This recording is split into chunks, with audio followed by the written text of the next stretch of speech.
Hey listeners, thanks for dropping in. I'm Christy. And I'm Melissa, and this is Buried Motives, where we dig deep into the details of some of the most gruesome Dirtbag murderers.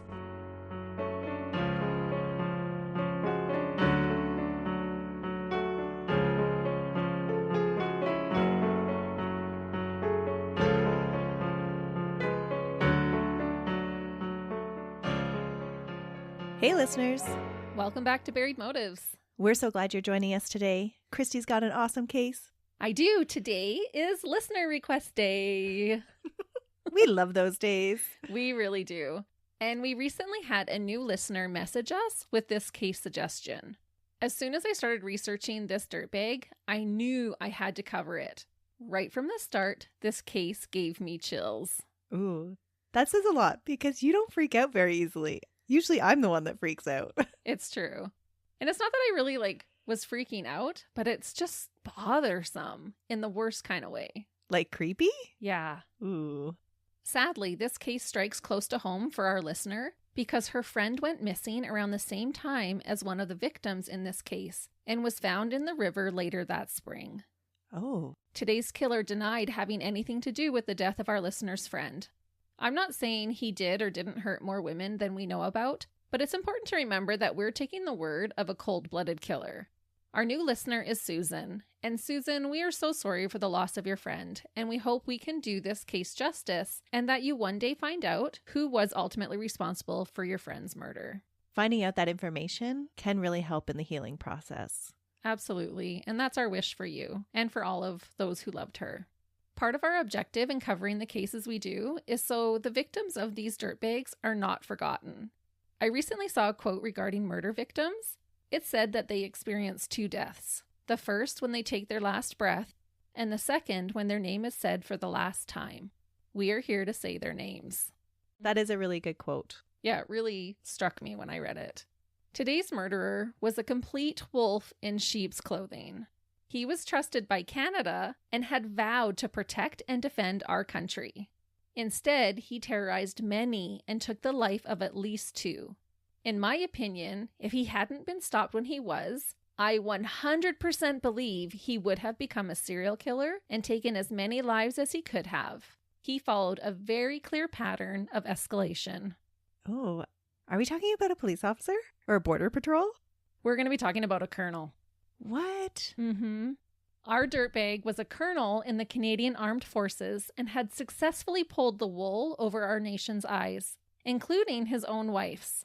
I think this is partly why I find this case so bothersome. He was totally living a double life and had this safe protector image on the outside. I am sure I would have been bamboozled by him along with everyone else at the time. There's just that unspoken level of trust. Absolutely. And P.S. Who decided on the spelling of colonel? Why is there no R in the spelling?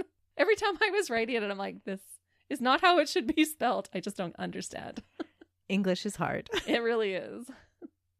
David Russell Williams was born on March 7th, 1963 in Bromsgrove, Worcestershire, England. His mother was Christine Noni Williams and his father was Cedric David Williams, but went by his middle name David or Dave.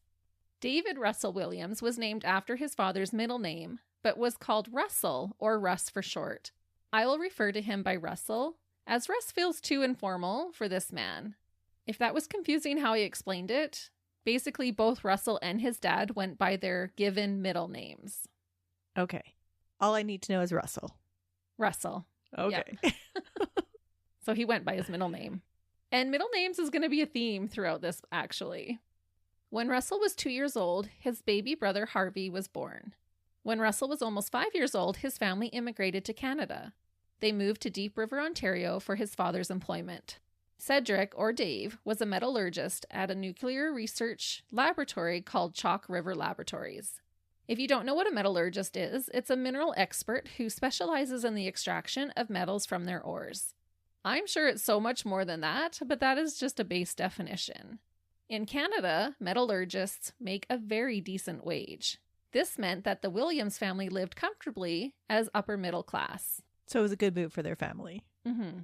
Although Dave had a good job, he and his wife were maybe not as satisfied as they could be. And so they began Swinging? Yes, they began swinging. And I don't mean the type of swinging that you do on playgrounds. No, the kind where your garage door is halfway up? And there's an upside down pineapple on your front step. Or you do key parties? Yep. Put them in the bowl. Wait, maybe we know too much about this. We are not swingers. We're just really well informed. That's right. We do our research. But if that's your lifestyle and you're not hurting anyone, you do you. Have at her. Yeah. Or him. Or both. It's always both. But apparently, this was quite a common practice at the time for the area that they lived in. Many couples were participating in this type of activity. Russell's parents would often partner swap with the same couple, Jerry and Marilyn Savka. As I can imagine it would be, this was a practice with a slippery slope for Dave and Christine. Yeah, I don't know how you would be able to do that. How jealousies wouldn't flare. Especially if you're swapping with the same couples all the time. Yeah, they had kind of found this couple that both of them, well, that all four of them enjoyed wife swapping with. Their relationships with the other couple grew to the point of both couples deciding to end their marriages with their current spouses and then marry the opposite couple. That happens. It does. This means that Dave married Marilyn and Christine married Marilyn's ex-husband, Jerry. This partner swapping became permanent. I read that Christine's new relationship lasted, but Dave's did not. After the divorces, Russell and his brother Harvey lived with their mother and her new husband in Scarborough, which is just outside of Toronto. The boys kept a good relationship with their dad, despite not living with him anymore. And I think he and his new wife also moved to Scarborough, but don't quote me on that. Needless to say, Russell's childhood was definitely unique, but it was described as a happy one. Russell and his brother were given everything they needed and every opportunity growing up, including attending the most prestigious schools. However, it would turn out that Russell had a more difficult time with what had happened to his family than others originally thought. That would be really hard to understand as a child. It would. Even as an adult, it would be hard to walk through those waters, I think. I read in one account that Russell used Jerry's last name, Savka, for a time while growing up, but then started going by Williams again while in university. So maybe some confusion going on there for him during his younger years. And another fun fact, when his mother Christine married Jerry, she started using her middle name as her first. Instead of Christine, she now went by Noni Savka. There's a whole lot of identity stuff going on here. Yeah, everyone's middle name. And I think it was just so that as I was doing my research, I could be like, wait, Christine is Noni. Cedric is Dave. David is Russell. It was keeping me on my toes. When Russell was 15, he developed a love for jazz music and started to play the trumpet, a practice that only lasted during his teenage years. However, he was super talented at it and even competed and won in competitions in New York and Germany with his school band. Oh, wow. In 1979, Russell moved to South Korea for a year with his family for Jerry's work. His stepdad oversaw the construction of a nuclear power plant there. Russell apparently did not enjoy his time in South Korea. He was not accepted by the other kids his age there. That being said, it was reported that Russell, in general, didn't have a lot of friends or people he was close to. He was generally more interested in order and doing things the right way than he was concerned about having fun. Oh, and that typically does not go over well with young children. Russell and his brother both attended the Upper Canada College in Ontario at the University of Toronto Scarborough campus. Russell graduated in 1986 with honors, with a degree of bachelor's in arts in political science and economics. During university, Russell was described as an introvert, even though he was a super good prankster. One prank that he often enjoyed was to pick the lock of one of his roommates' room's doors and then wait for long periods of time inside their rooms to be able to jump out and scare them. So I don't know what he's going on to do next, but we know he's a murderer. These are all huge warning signs, isn't it? He just took a career in how to communicate and manipulate people. And now he likes to lockpick and hide in people's rooms? Yes, exactly. This becomes a disturbing fact to me when we learn what he eventually does do. He obviously got a thrill by invading someone else's privacy, and the things that he was learning definitely play into effect later on. That's wild. It made him a good colonel, but it also made him have skills to do the sickening things that he does. Ooh. Yeah, like I said, I don't know. This one just gave me the chills. And those qualities are all things that you would think would be, like, they're funny. Oh, yeah. They're entertaining. Oh, I scare my kids all the time. It's fun to, like, scare somebody like that to jump out. But I don't hide in their room for half an hour waiting for them. One of his roommates said about him hiding to scare them, quote, "He'd go into my room, stand in the closet, and later I'd come in and start studying at my desk. And he could be there for maybe half an hour, and then push open the closet door and scare the heck out of me. I'd be on the ceiling, and he'd be laughing his head off."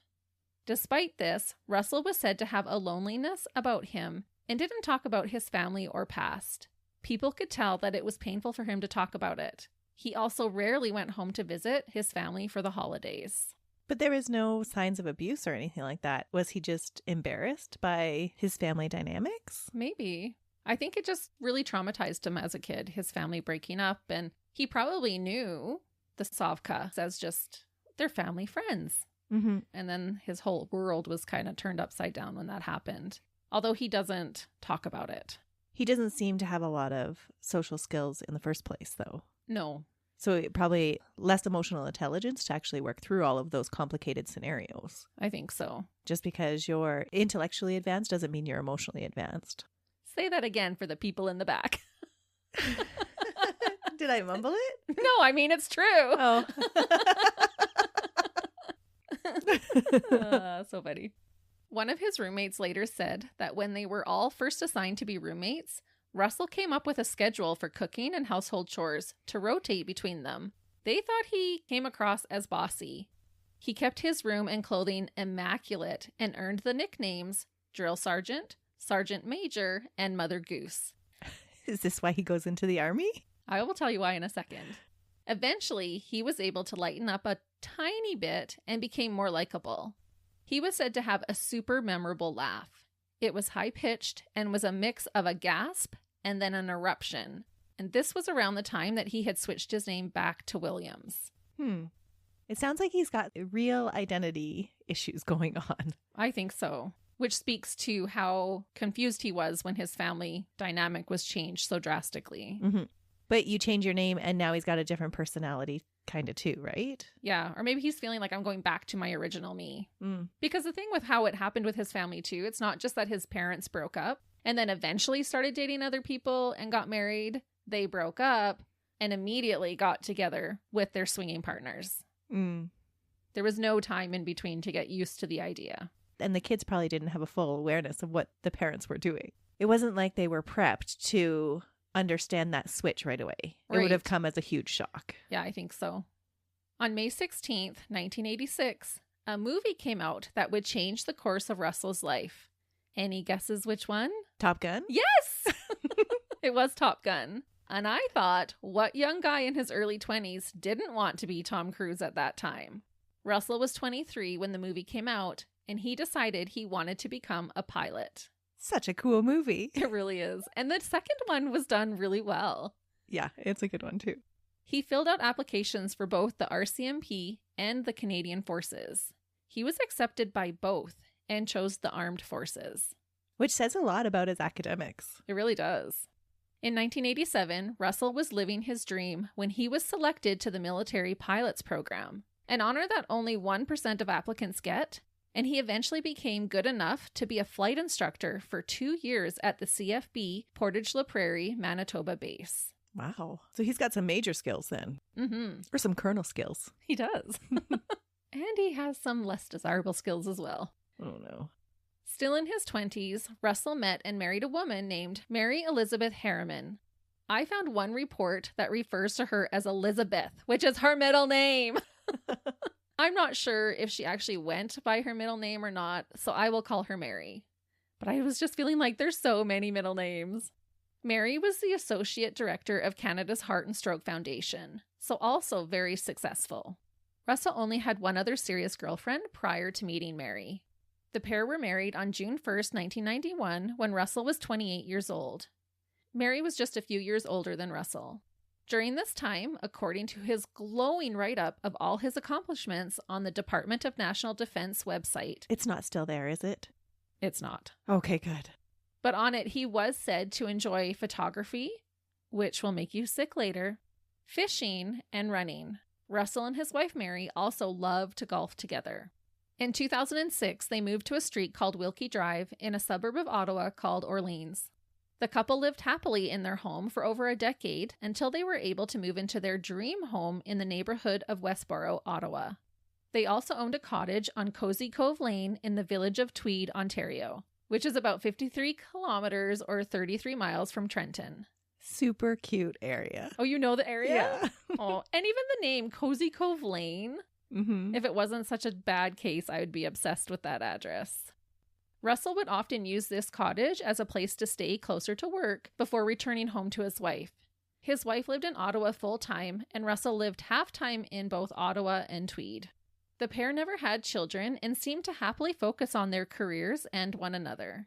From the very beginning, Russell's career only continued to skyrocket, earning him many titles and responsibilities.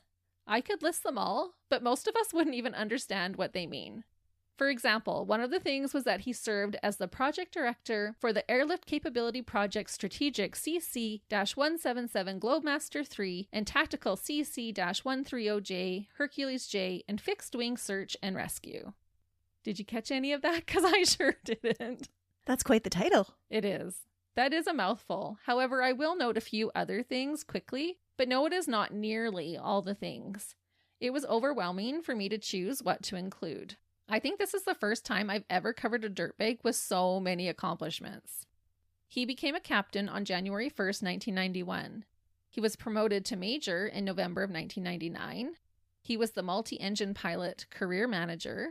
He earned his Master of Defense Studies in 2004 and was promoted to lieutenant colonel that same year and was appointed commanding officer at CFB, which is Canadian Forces Base in Trenton, Ontario.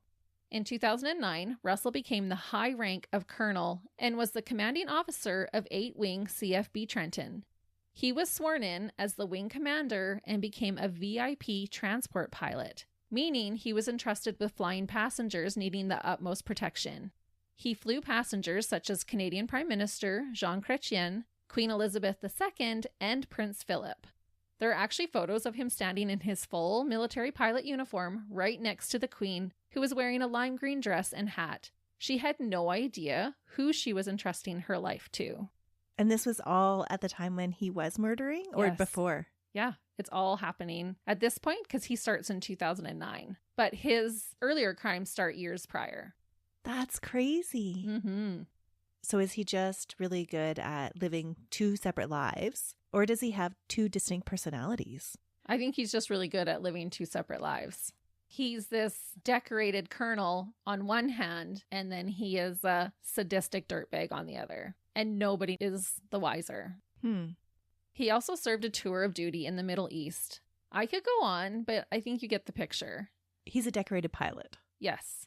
Colonel Russell Williams was well liked, highly respected, and a very important part of the military program in Canada. He was the guy that others looked up to and wanted to be like. He was considered the, quote, shining bright star of the military. He had more than exceeded his Top Gun fantasy. So where does it all go wrong then? It sounds like he's living the dream. I know, and why can't that just be good enough? Why do you have to be such a dirtbag? And such a waste. Like, he's so talented. What we're going to cover next is far from a fantasy that anyone would hope for. It was instead a disturbing nightmare. I mentioned earlier that Russell often stayed at their Cozy Cove Lane cottage when he was performing his colonel duties at the Trenton Canadian Forces Base. If I looked it up in maps correctly, it was about a 42-minute drive. Their new home in Westboro, Ottawa, was a 2-hour and 44-minute drive from the base. And their first house in Orleans was even farther away at 3 hours away from the base. This decision for Russell to often stay in Tweed appeared to be a practical one. No one would ever suspect what was about to happen while Russell was left to his own accord. Sounds like he had a plausible excuse why to stay at the cabin while he was at work. It's hard to say for sure when Russell's criminal behavior began, but we do know that on September 8th in 2007, 44-year-old Russell broke into a neighbor's cottage while they were away. And I'm just going to warn you that it's going to be bad from now until pretty much the end. He went into the 12-year-old daughter's room and took some of her underwear out of her drawer. And do you remember that he had developed a love and talent for photography? Did he put it on? He does. Russell decided to take pictures of the underwear spread over the girl's bed, along with provocative photographs of himself wearing the girl's undergarments. Throughout this case, when I say underwear, it may also include items like bras and lingerie. Was this something that he did at home too? Like, was his wife aware of this fetish that he had? I don't think he ever did it at home where he lived with his wife, but he would at home, maybe at the Tweed cottage, he would continue to put on underwear that he steals and take more photos. Oh, but his wife wasn't aware of this. Not at all. He spent nearly 3 hours in the neighbor's home, and before he left, he masturbated into the underwear while lying on the young girl's bed. No. When he left, he took some of the said underwear with him to keep. Russell knew the young girl from family friend gatherings. They would have dinners together. And he just left that there on her bed. I think he had done it into the underwear and took that with him, but he does leave signs of masturbation in other people's bedrooms, young girls' bedrooms. Oh.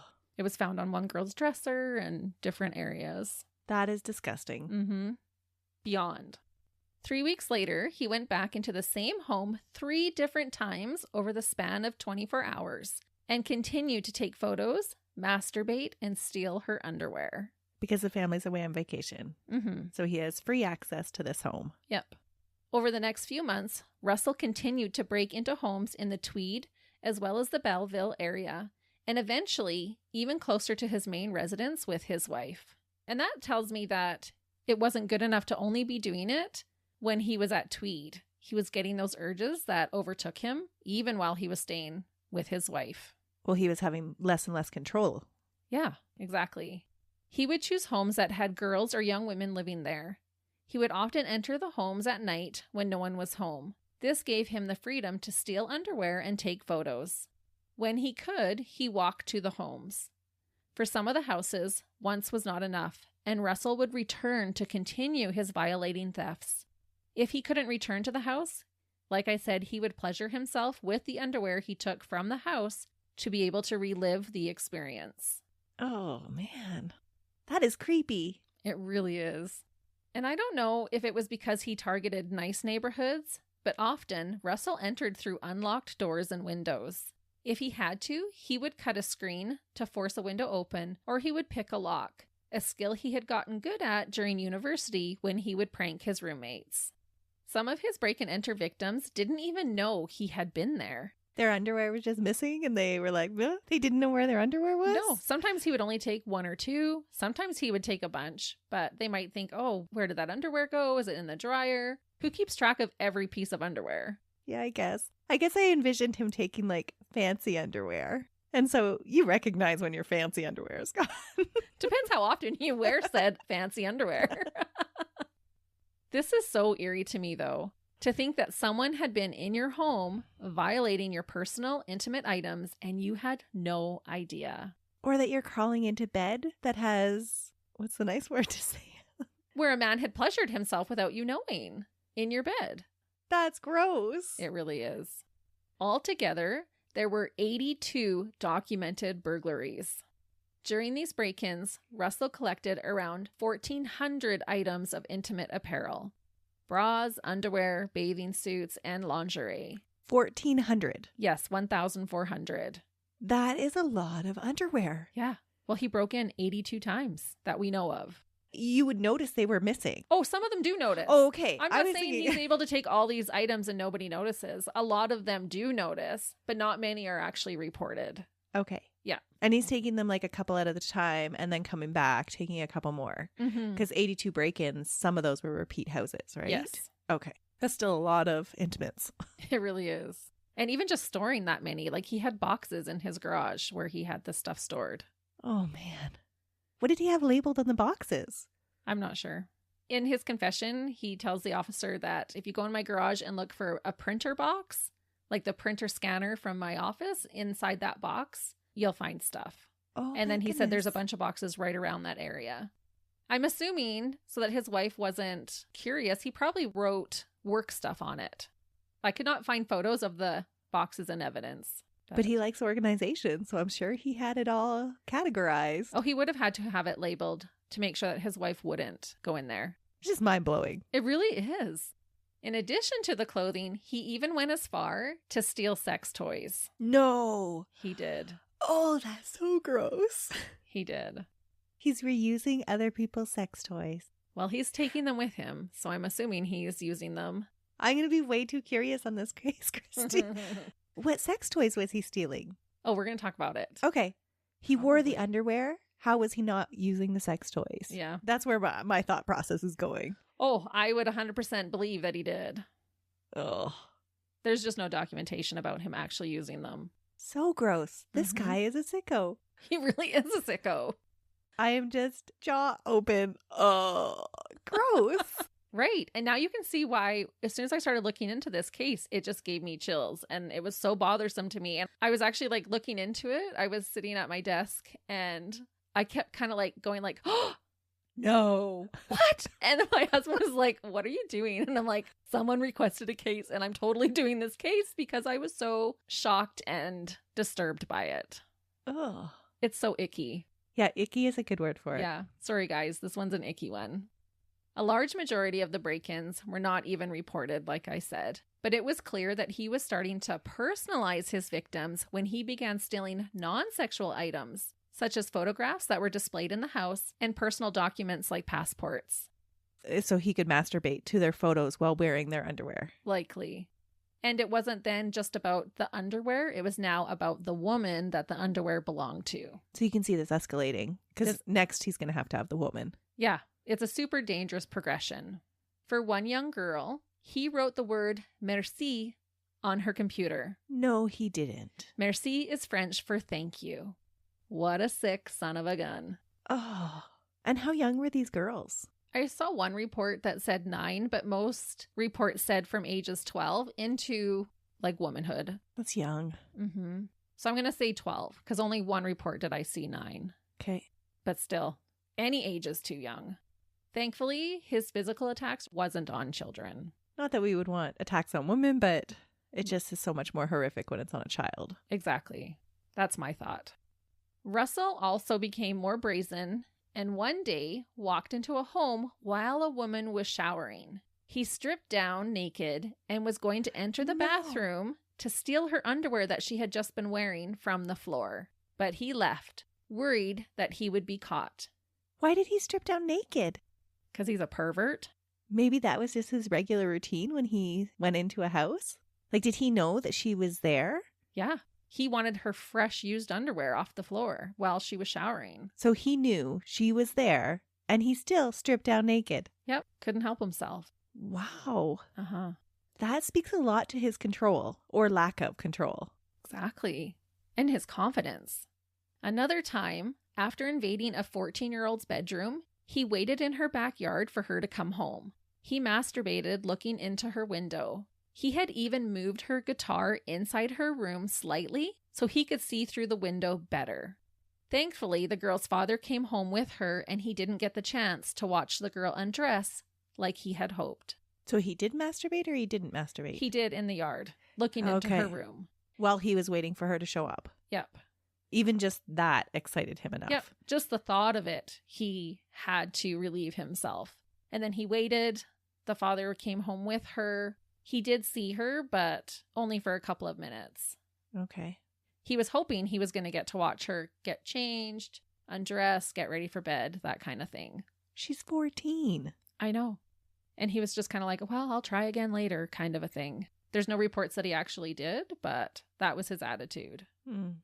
Although these break-ins were happening all around his residences, Russell was never suspected of being the perverted creep that he was.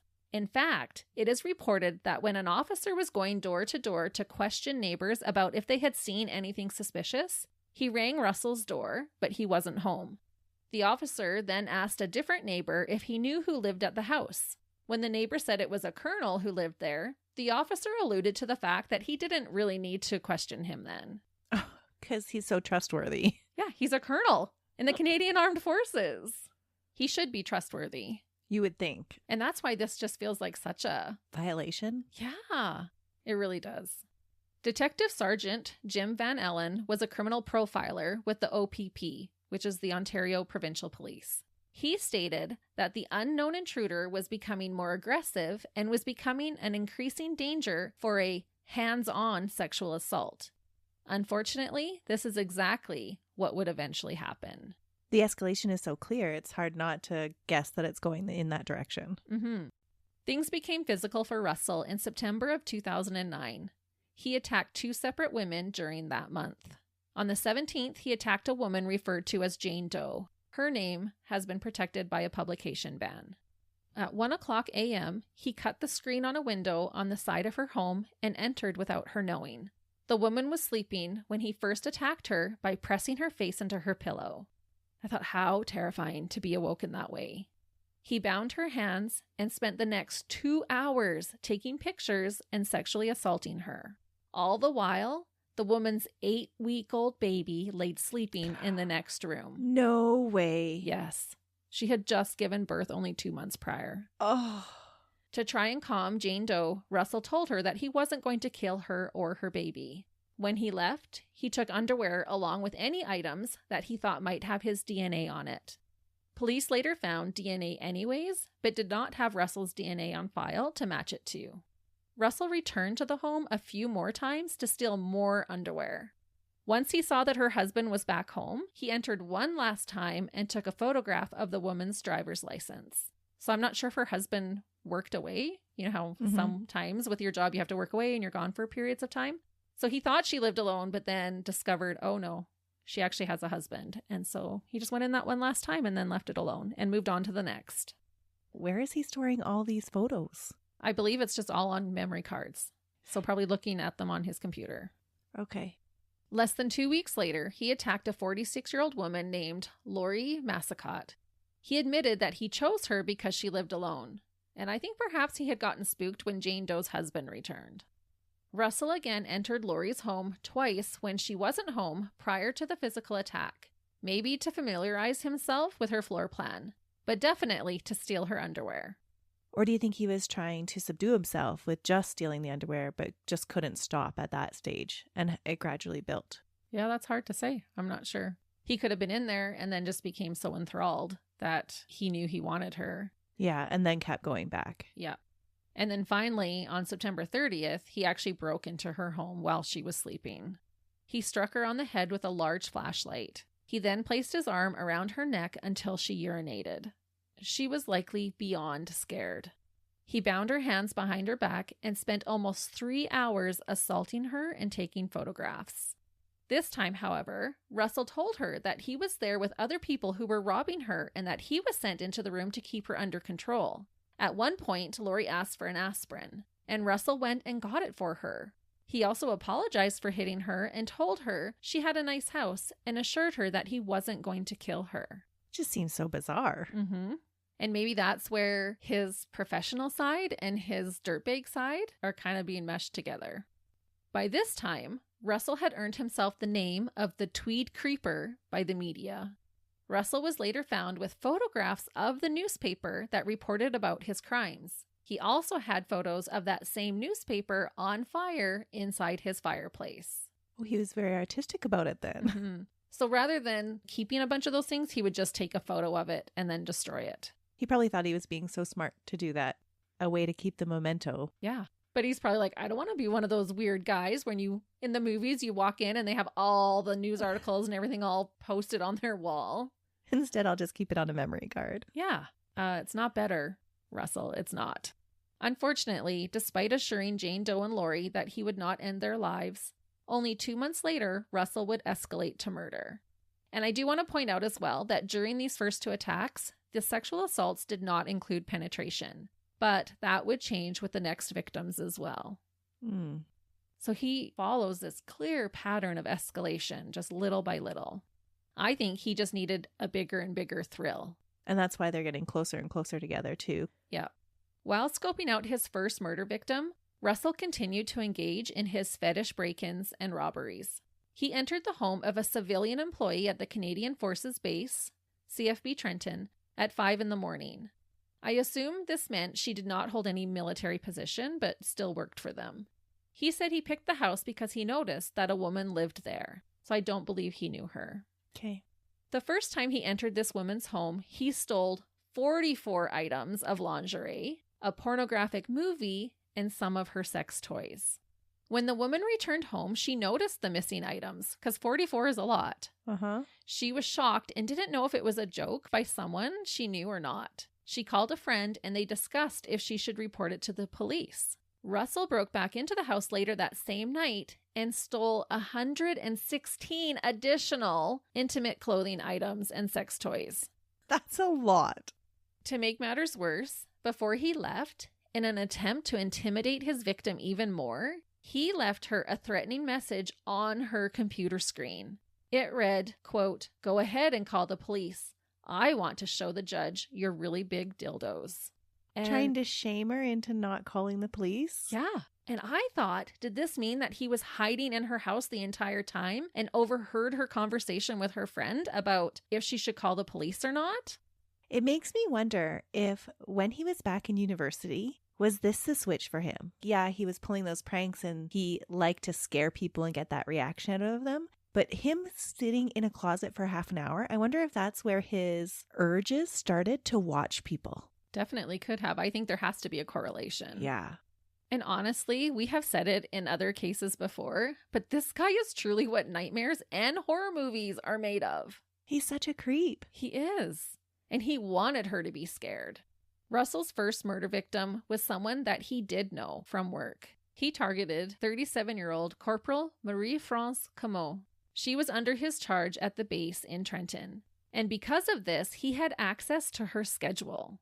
Marie-France lived in Brighton, which was west of Trenton. So this time, Russell had to drive to her house. He scoped her house out a couple of days prior to murdering her. He said he just wanted to see where she lived, and so he drove to her house. She had told him she lived alone, and he wanted to be sure. He looked through her personal things and took her underwear with him. On the night of the murder, November 23rd, 2009, he entered her house through a basement window on the side of her house. It was left slightly opened, so he removed the screen and crawled in. He brought with him a duffel bag filled with supplies that he would need. The time was around 11 o'clock p.m., and he could hear Marie-France on the phone upstairs. He wouldn't leave the house until 4:30 a.m., hours later. Russell was wearing a black skull cap pulled down to his eyes and a blue winter headband over the bottom of his face pulled up to his eyes. The only thing anyone would be able to see was his eyes. He wore this during all the attacks. He said Marie-France never realized it was him, so it worked. And during parts of it, he's totally naked and then has just this stuff over his face. It would have been so scary. Russell decided to hide beside the furnace and wait until Marie-France had fallen asleep. However, this plan would be disrupted by a cat, and he had waited for about an hour by her furnace while she was upstairs getting ready for bed and on the phone. But the cat was like, "Hey, there's a stranger." Yeah. While Russell was hiding beside the furnace, Marie-France's cat sat staring at him. Marie-France was trying to find her cat before she went to bed and decided to go look for her cat in the basement. She was naked and just had a shawl over her shoulders. Marie-France could see that her cat was fixated on something, and this is how she spotted Russell. Oh, could you imagine just those eyes peering out from the dark? Yeah, right by your furnace, you see this man, this figure. Like I said, it is like a horror movie to me. She began to scream, and so Russell leaped out from his hiding spot and hit her on the head with his large red flashlight, breaking her skin. He later said that she put up a fight, and he had to wrestle her to the ground. He was able to subdue her when she tripped, and then he tied her up with green boat rope that he had brought with him. He tied her first to a pole in the basement and took his first few photos of her. He then left her in the house while he ran outside to replace the window screen that he had removed so that no one would see it and become suspicious. That's smart. Yeah, but he leaves her tied up to this pole, runs out, quickly does that, and comes back. Because he doesn't want to be interrupted, because the last one he was with was 3 hours. Mm-hmm. That's a long time. Oh, yeah. 3 minutes is too long to be with this guy. When he returned, they began to struggle again as he tried to move her upstairs. Marie-France briefly passed out from the blows to her head on the stairs, And so Russell took that opportunity to take more photos of her, and then he carried her up to her bedroom. I can't imagine the poor police that had to go through these photos. He laid her on her bed and raped her multiple times over, a period lasting close to 2 hours. He admitted to not being able to ejaculate during her rapes. Russell, at one point, left the room to make sure no one was coming. I think he was really paranoid with this one. Marie-France took this opportunity and tried to flee to the ensuite. Russell caught her and again hit her on her head. He then raped her again. Her hand stayed bound behind her back throughout the ordeal and was clearly causing her a lot of pain. In an attempt to end her life, Russell began strangling Marie-France. He said he was surprised at how much she was fighting back, and it was hard to control her. Yeah, you fight for your life. Yeah, and she's military. As an alternative, he decided he needed to suffocate her instead. Russell had already placed duct tape over her mouth to stop her from screaming. He placed duct tape over her nose as well and held it there until she stopped breathing. Oh, there's always so much panic that goes with that. Oh, I cannot even imagine. That's not a quick death. No. Once she was dead, he took a few more photos, removed the duct tape from her face, and left her on the bed covered with a duvet. Russell put her sheets that he had raped her on in the washing machine with a bunch of bleach and then fled out the back patio door, leaving her body. He drove back to Ottawa with her undergarments in tow and then was at work shortly after for an early meeting. What? Yeah, because he had a meeting to get to. It was like check-in kind of meeting and he didn't want to not show up for work. Because that would have raised suspicions. So he's just going to toe the line. Yeah. And act like nothing is different. Right. And from my understanding, it was he didn't have much time in between when he finished till when he had to get to work. So he probably hadn't even like showered or anything like that. Did he eventually ejaculate? Not there. Oh. I read one report that said that he did in the bathroom, like in the ensuite. Afterwards. Into his hand. And maybe he did afterwards. Because during his confession, he said that he was not able to ejaculate during the rape. That's an interesting fact. I thought so too.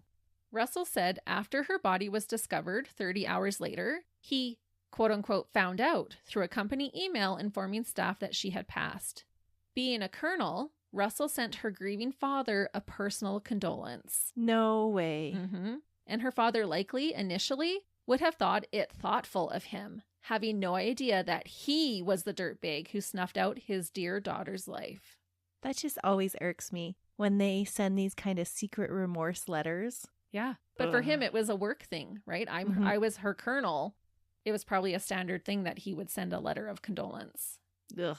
And I just wanted to note that a lot of this information we get from Russell's later confession, but along with taking photographs, Russell also video recorded a lot of his crimes, including his physical assaults and murders.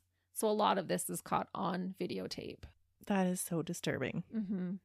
Those poor police officers that would have had to view all of that. I can't imagine, because he had hundreds and hundreds of photos and hours of video. Ugh. Yeah. Sadly, Russell would escalate his violence with his next and final murder. This time on January 28th, 2010, Russell decided to target 27-year-old Jessica Lloyd. Jessica lived near Belleville, Ontario. He had first spotted her through her window while she was working out on her treadmill. He again entered her home a few days prior to steal underwear and make sure that she lived alone. On the night of the murder, Russell found her asleep after breaking into her home. He stood beside her, and as he was about to hit her, she woke up to see him standing there. And I honestly cannot imagine what his victims went through. It would have been awful. He bound her hands with rope and covered her eyes with duct tape. Russell cut off her shirt and pulled off her pants. Jessica tried to be compliant despite being terrified and in obvious pain from the hand restraints. Being the disgusting slime on society, Russell assaulted Jessica for 3 hours. He raped her in multiple ways and took photos with the lingerie. He would dress his victims up in the different undergarments for some of the photos. He also took some extremely explicit photos of her.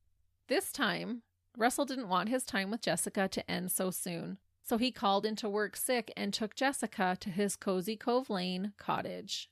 The escalation of this guy is just so incredible. It is. It's so quick. Just even from one crime to the next, he's continuously escalating. And that's why I just cannot even imagine if he wasn't caught, what he would have turned into. I don't think there would be any boundaries that he wouldn't have crossed. Yeah, not with this kind of escalation. When they got there to the cottage, Russell washed Jessica in the shower.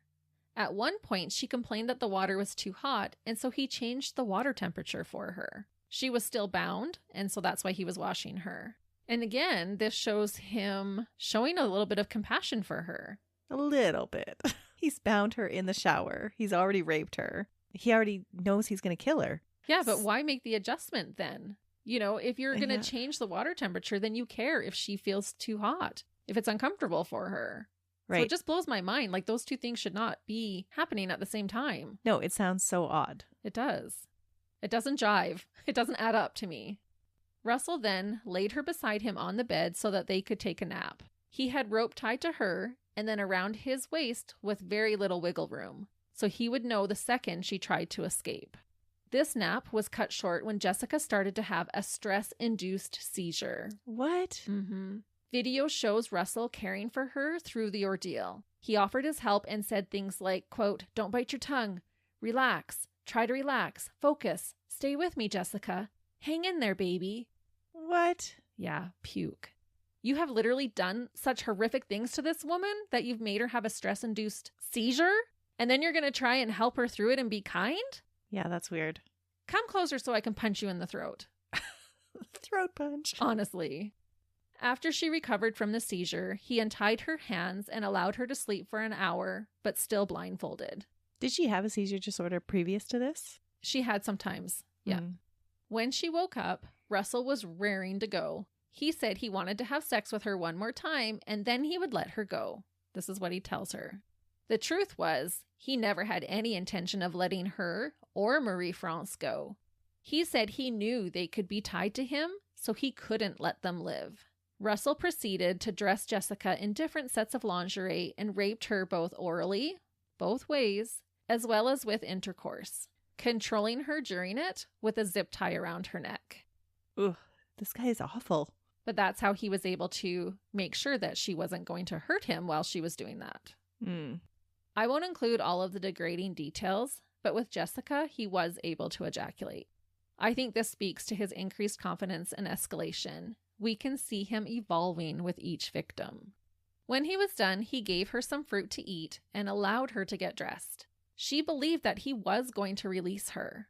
She still had the tape over her eyes. Russell rebound her hands and placed duct tape over her mouth.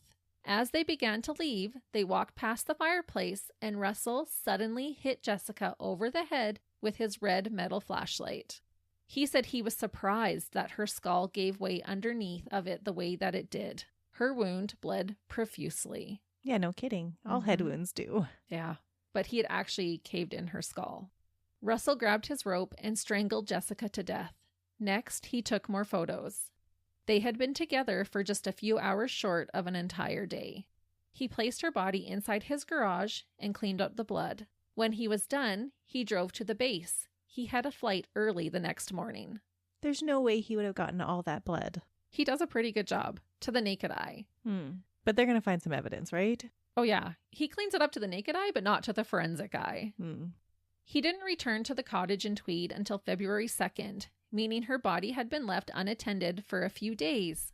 He had went back to his home in Ottawa to spend time with his wife after his flight. Ugh. His poor wife to find out all this afterwards. Yeah.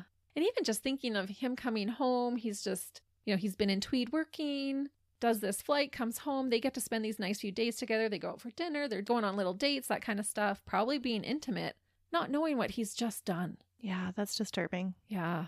When Russell did return to Tweed, he wrapped Jessica's body in towels and duct tape and drove her out to a wooded area. He discarded her body without a second thought.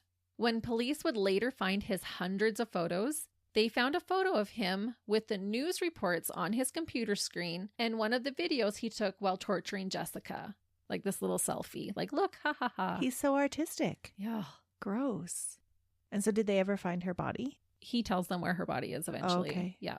But doing this, I felt like it was like he was documenting his hunting trophy. He took over 300 photos of his assault on Jessica alone. He just truly sickens me.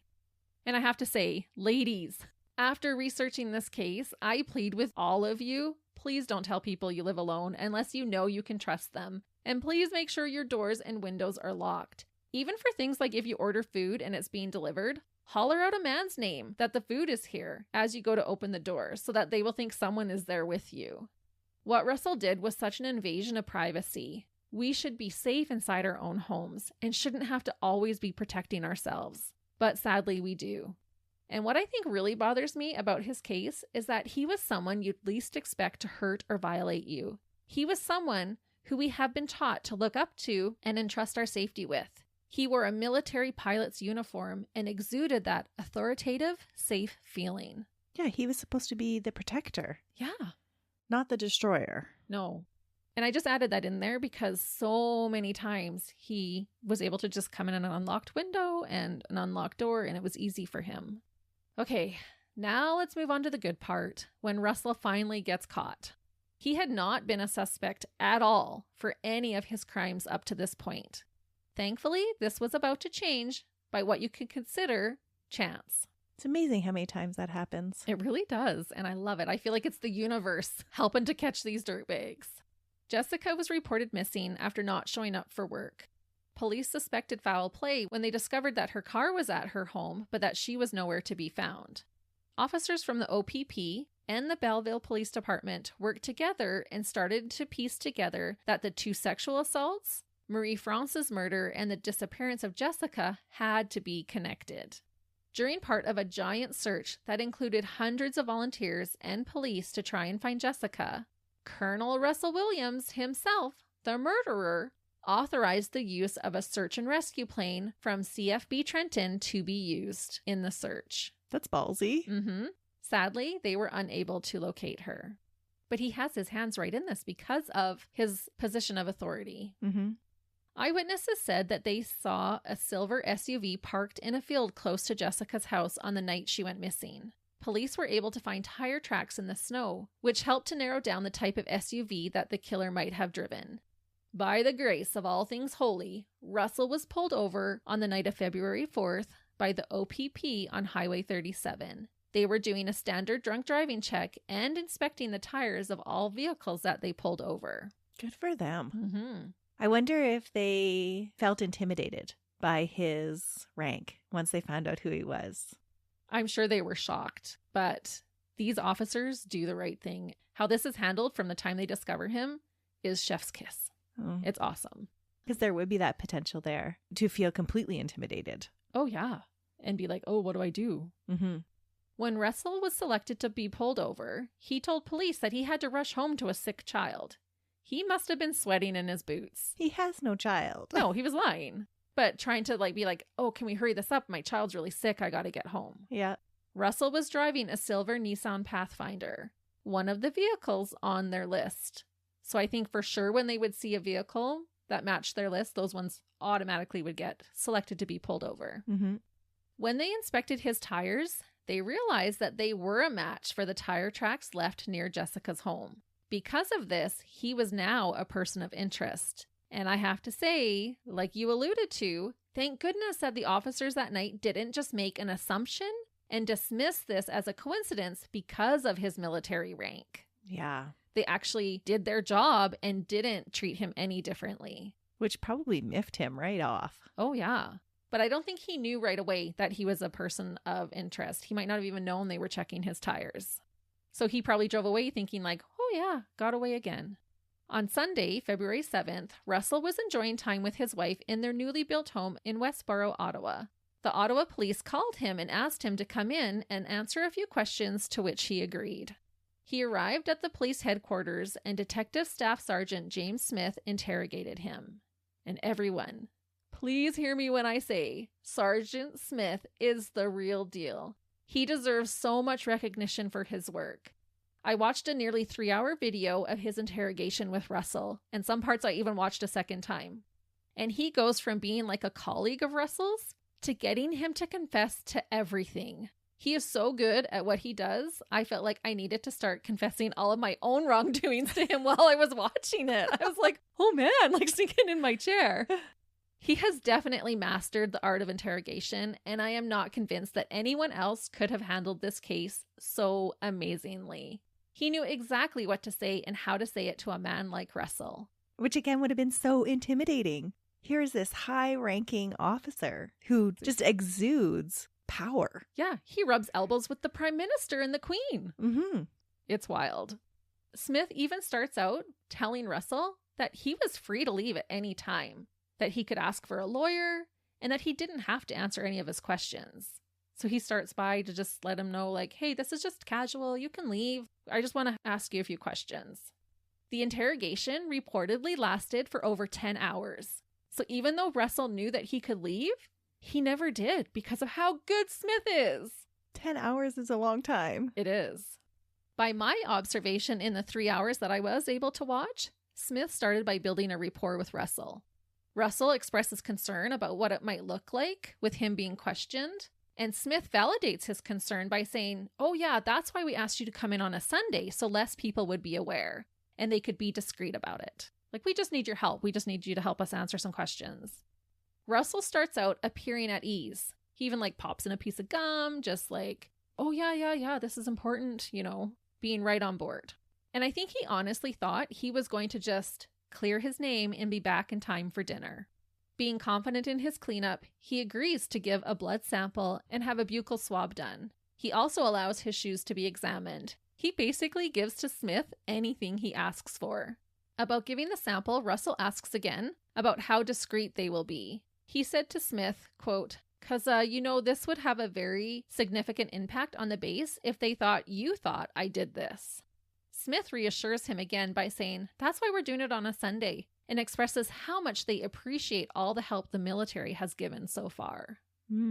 Smith starts to list all the crimes that they are looking into, all crimes committed by Russell. He must be sweating in his boots right now. Oh, it is a slow progression to watch him go from just like, yeah, no problem. You can tell there's nervous energy. But then he gets to this point where he's just shoulders down, looking at the ground, pausing lots in between what he's going to say. It's really spectacular to watch, to be honest.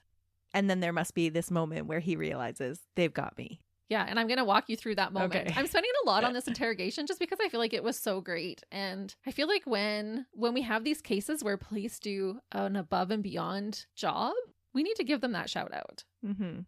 Smith starts to present evidence, including the tire track evidence, and explains to Russell how DNA works and how they only need a minuscule amount to make a match from a crime scene, even if it's been there for a long time.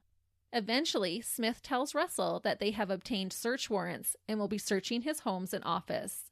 He tells Russell, quote, your opportunity to take some control here and to have some explanation that anybody's going to believe is quickly expiring. He continues to tell him that when the evidence starts to pile in and his DNA is matched to the crime scenes, that, quote, it's all over because as soon as that happens, where's your credibility? Where's your believability? You're just another, and don't take this wrong, okay, but you can see if you step outside this room in your mind and imagine how people are going to view you, okay? If the truth comes out after the clear evidence is presented to you, when you finally go, okay, I'm screwed, now what are we going to do? Russell, there's only one option. What are you? What other option is there? Russell answers by asking, what's the option? Because Smith has said there's only one option here. And Smith says, quote, well, I don't think you want the cold-blooded psychopath option. He then refers to how Paul Bernardo liked the notoriety of that label and said that he didn't feel like Russell was like Bernardo. So he's still playing to his ego. He's just so good at his job. And while he's doing this, he's staying calm but firm. Like they're even sitting like he's drinking a cup of water, just like, oh yeah, so tell me about your vacation, like that kind of relaxedness. Russell comments about how he can't believe this is happening multiple times. He finally says, quote, when you talk about perception, my only two immediate concerns from a perception perspective are what my wife must be going through right now and the impact this is going to have on the Canadian forces.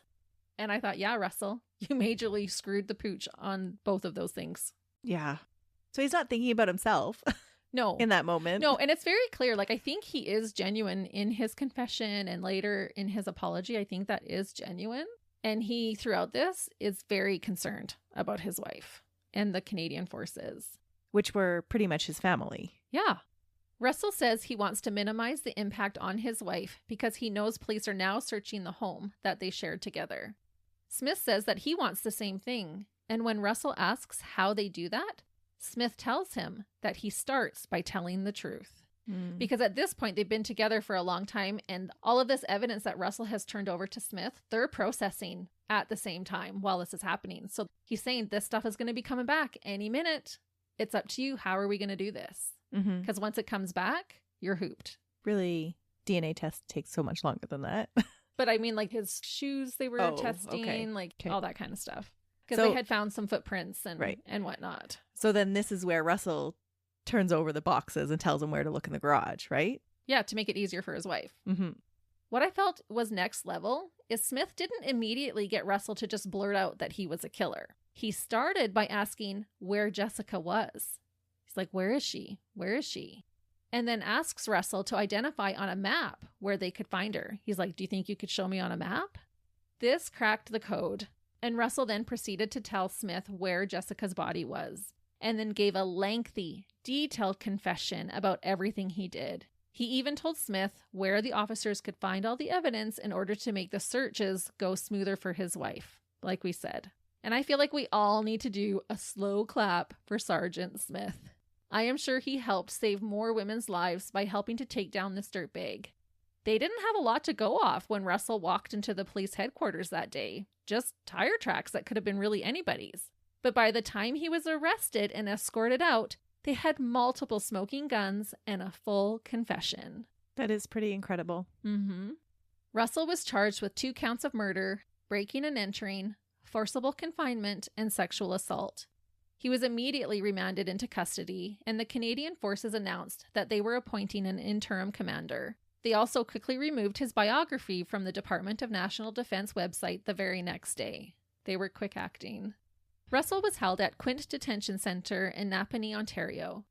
In April, he attempted to commit suicide by shoving a wet stuffed toilet paper roll down his throat. Oh. He was trying to block his airway. He had to be placed on suicide watch after this. On October 18th, 2010, Russell pled guilty to all charges against him. During the proceedings, it came out that Russell had pedophiliac tendencies and had child pornography at his homes. And I believe this was the only thing he didn't want charges for and possibly used it as a plea deal bargaining chip. From what I could tell, he wasn't charged with possession of child pornography. But it would have been all those pictures that he took of the 12 and 14-year-olds. He didn't take pictures of the 12 and 14-year-olds. He had taken pictures of their underwear. So he had even more stuff than just the pictures he had taken. Yes, he had child pornography in his home. He was admiring other people's disgusting work as well. Yeah, it wasn't even enough what he was doing.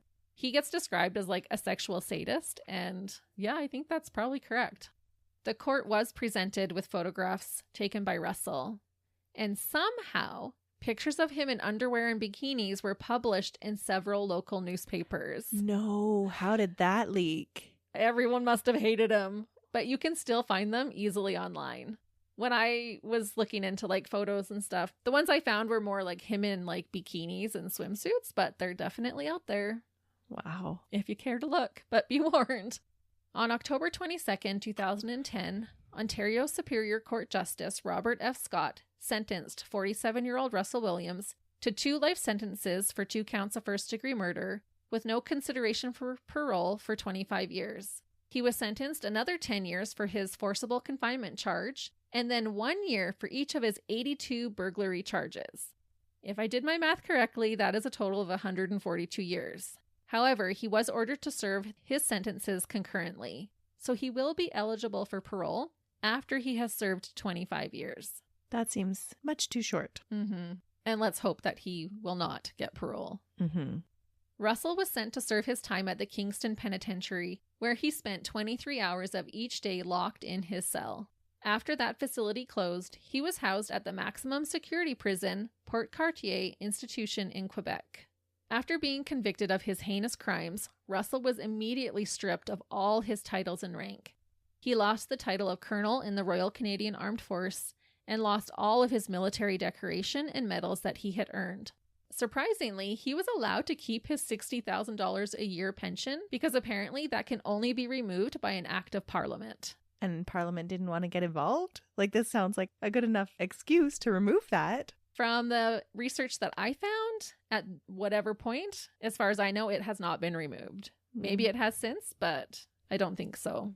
Maybe his wife needs his pension to live off of. Well, she was a little rock star of her own, but Yeah. I would assume that that money would be going to her.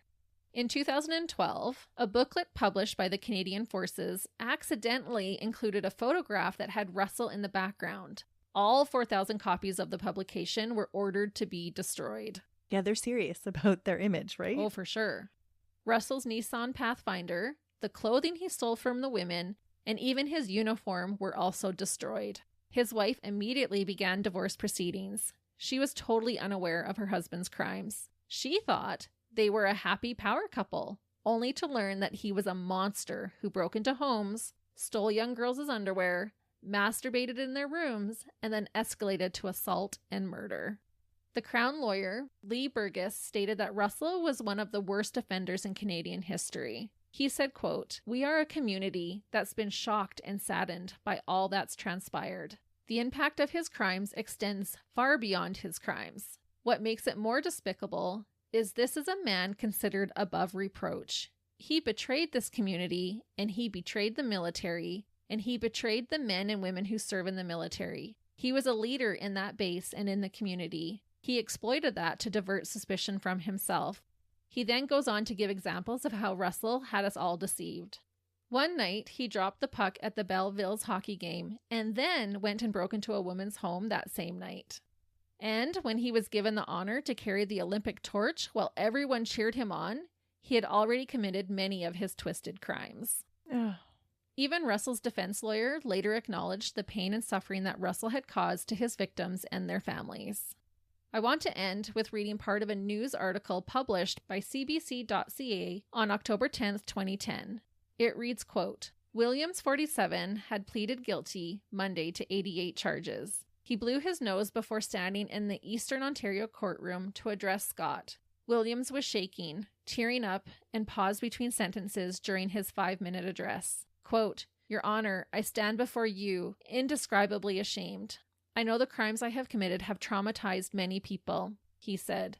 'The family and friends of Marie-France Comeau and Jessica Lloyd, in particular, have suffered and continue to suffer profound, desperate pain and sorrows as a result of what I've done.' Williams said he understands, quote, 'the hatred expressed yesterday and that has been palpable throughout the week. I deeply regret the harm I know I've caused.' He also said, 'I committed despicable crimes, Your Honor, and in the process betrayed my family, my friends and colleagues, and the Canadian Forces.'" And to that, I just have to say, agreed. Yeah, you did. Mm-hmm. And that is the story of a revered colonel in the Canadian military who fooled a nation. A dirtbag of such grandiosity that will forever be a gross stain on our history. The incredibly disgusting and perverted killer, David Russell Williams. He is a dirtbag. A creepy, creepy dirtbag. Yeah, he honestly is what women fear most. And that fear is just made so much worse because he had that position of authority and that position of being somebody that should have protected people. Absolutely. Like I said at the beginning, I would have been right along with everybody else totally bamboozled by him. It's hard to believe when you see him in his uniform, all the different pictures of him doing his job, smiling, signing paperwork, standing next to the Queen. You would never think that he was the dirtbag that he was. No. Well, Christy, that was an utterly disturbing case. It really was. And thank you to Susan for requesting it. We love that we're continuing to get new listeners, and we hope that all of you will continue to enjoy our podcast. And we'll be back again next week. Until then, See ya. bye.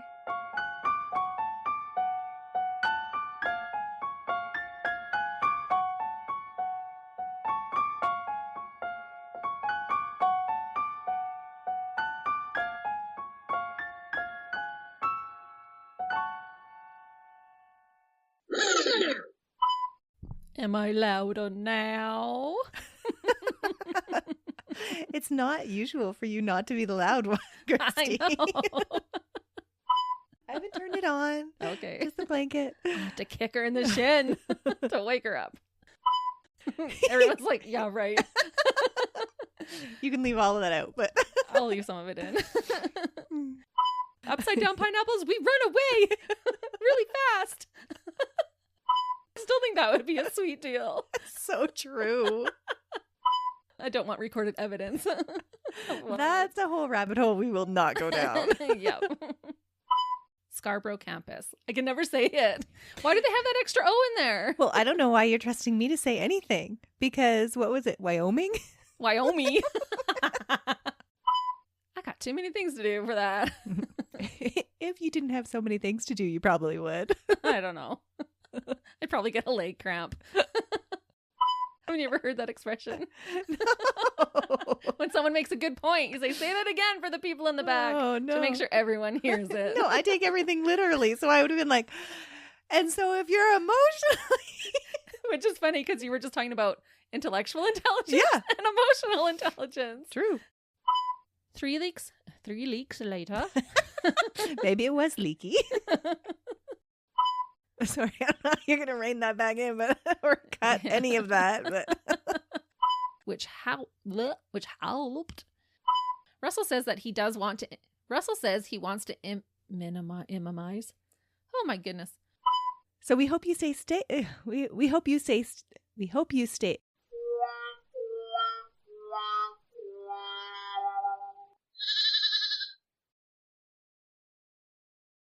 Another Sound Off Media Company podcast.